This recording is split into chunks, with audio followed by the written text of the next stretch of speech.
Hello. At this point, I'm going to show you some tricks or tips. I've showed you previously how to use alcohol ink to clean up behind resin. Something also to have on hand if you don't want to use alcohol is just basic baby wipes. These are just some generic type baby wipes. And if you get anything on your mat, sometimes it'll help get it off your mat. It's good to have these around just to clean up a little overflow or spill or something that's unmanageable with just a little bit of alcohol. When measuring your cups and you start doing a 1-to-1 ratio, you start pouring your resin. It is sometimes hard to see the exact measurements where everything's going to line up, so it's good to get your little marker. Now this will hold 8 ounces, it's saying. Lord, I've got some dog hair. I've got a little dachshund dog, and it being winter time, the static cling is just something else. Okay. Today, I'm going to go ahead and make 8 ounces of some black resin mixture because we are going to attempt to make the shelf, which has a crescent moon on it and a howling wolf. And it is a wall piece once it is completely dry and assembled. I am sorry for this plastic noise. Very sorry, y'all. You might want to fast forward a second or two there on your YouTube. Thank you. Okay, so these would be the shelves after completely dry, and you can see that they have a notch to help attach. Okay, so we're going to throw that one there. We're going to throw that one there. So this will be a 3-shelf deal when it's done. And here is the wolf. It'll be facing this way. It has the different moon phases on it. These are little impressions. It shows a crescent moon, a full moon, another crescent, a half, a 3/4. It's just showing the phases of the moon, and a howling wolf. And I'm going to make this just completely black.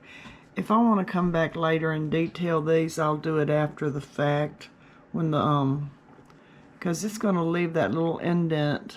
There's another little fuzzy hair.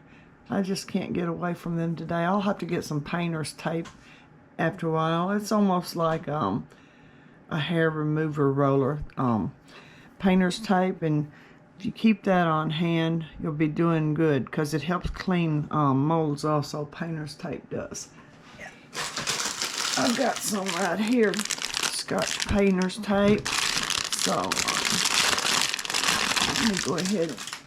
This one's handy enough to be right here when I need it, because I tell you, I've got a little dachshund dog that is shedding. Oh my goodness, don't you hate when that happens? You start unwinding something and it splits on you. Okay, so something like this, there's a little dachshund dog hair right there, and something like this. Look at there how easy it just picks off the stuff. That's so this is very handy when you go to cleaning up after your molds also. You get any little hairs or anything in the way. So there's you another tip right there. I didn't pull that down earlier.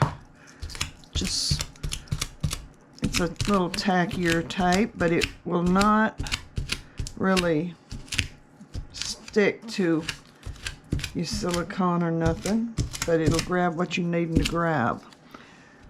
Now, I'm just going to go ahead and mix up my resin here. As I said before, I like to sit in another room and watch other videos while I pour. Plus I have a more level area to work with in the other room.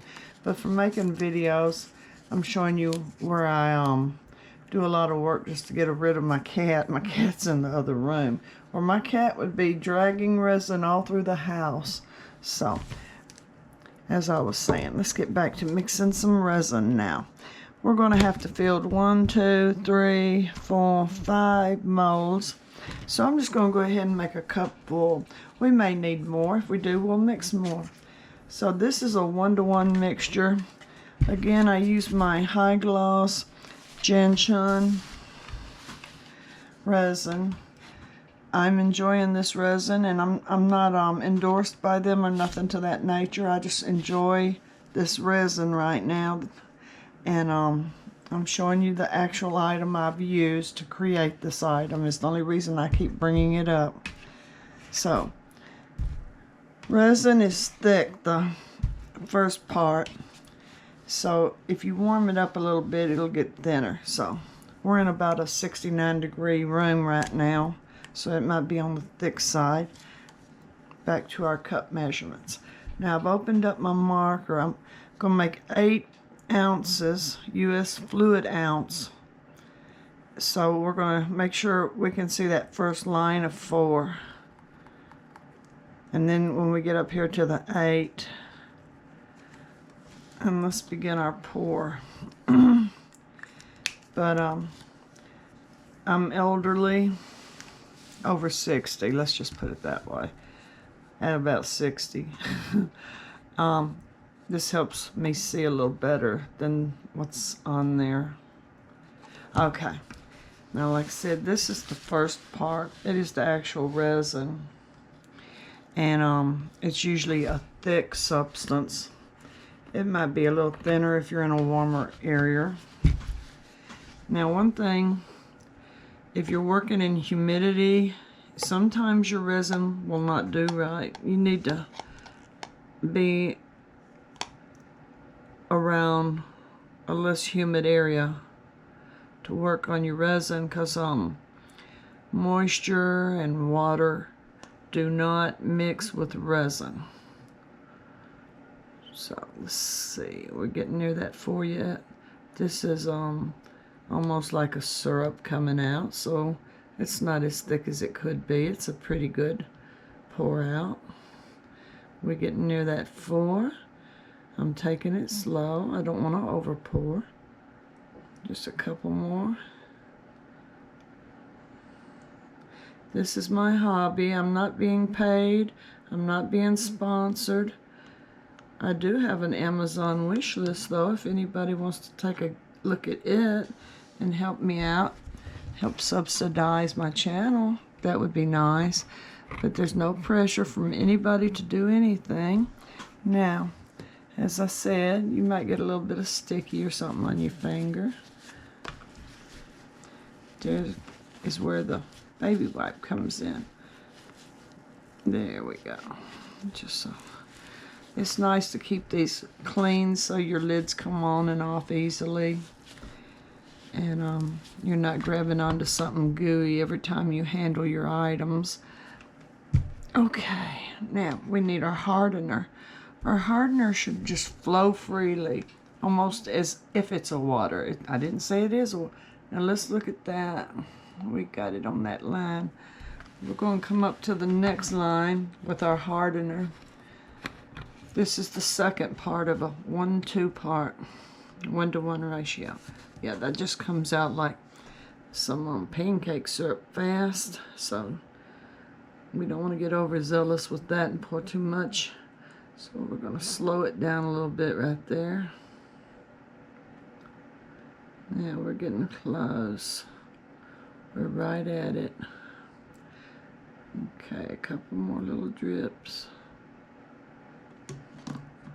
Now, like I said, I like this resin. It gives you about a 3 to 4 hour working period before it becomes all gooey, thick, that almost unworkable. So you've got time to mess with it, play with it. Now, I'm not knowing if I'm going to use the liquid or the pigment. I would like to use the liquid. Let's see if it's going to make it dark or a see-through. Let's see. I'm going to add. Well, I have not opened that, so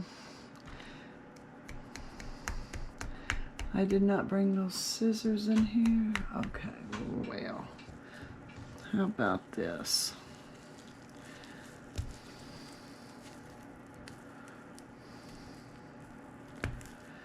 I was trying to remove this with my finger here.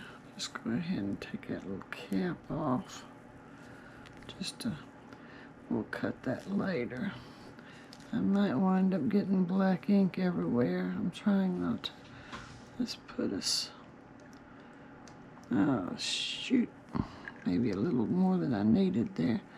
And shove that back down in there. And this is where the baby wipes come in very handy right there.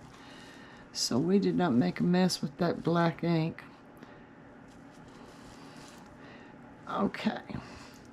That was my first time using this black ink. It is something I had ordered a month or 2 ago. Let's see how this is going to show in thickness and get our resin mixed.